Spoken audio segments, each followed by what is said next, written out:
ल है साथीहरू, आजको मेरो बुढाको खाना चाहिँ यस्तो छ। आजको डिनर, टुडे डिनर है। यो चाहिँ ग्रिल गरेको चिकन ब्रेस्टको बनाइदिएको। अनि यो चाहिँ पाक्छोय है। खाना रुचेन अरे क्या मेरो बुढालाई, खाना नखाने अरे। अनि के खाने भन्दा यस्तो खान्छु बुढी भन्नुभयो। अनि त्यहाँदेखि यहाँ चाहिँ एक सलाद है। ल सलाद सिम्पल बनाइदिएको छु, ड्रेसिङ हालेर नखाने अरे, त्यही भएर ड्रेसिङ हाल्दिनँ, यत्तिकै सादा बनाइदिएँ। अनि यस्तो खानेहरू साह्रै मन पराउनु हुन्छ क्या हाकुराजाले। समटाइम चाहिँ यो खानु म फेरि खानुहुन्छ, त्यही भएर आज चाहिँ यस्तो बनाइदिएँ हाकुराजालाई। हाकुराजा लु रेडी भयो है। ल त्यहाँ ल्याइदिनु कि त आएर खाने। ल है, मेरो बुढा जस्तो स्वादी त कोही छैन होला सायद।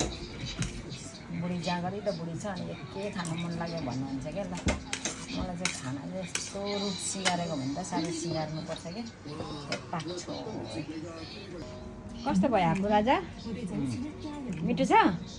बुढीको हो बुवा डेलिसियस। अनि बुढीलाई धन्यवाद दिनु चाहिँ जहिले बिर्सिनुहुन्छ तपाईँले? खाइसकेर मात्रै दिन्छु लाग्छ। के खालको यो बुढा त?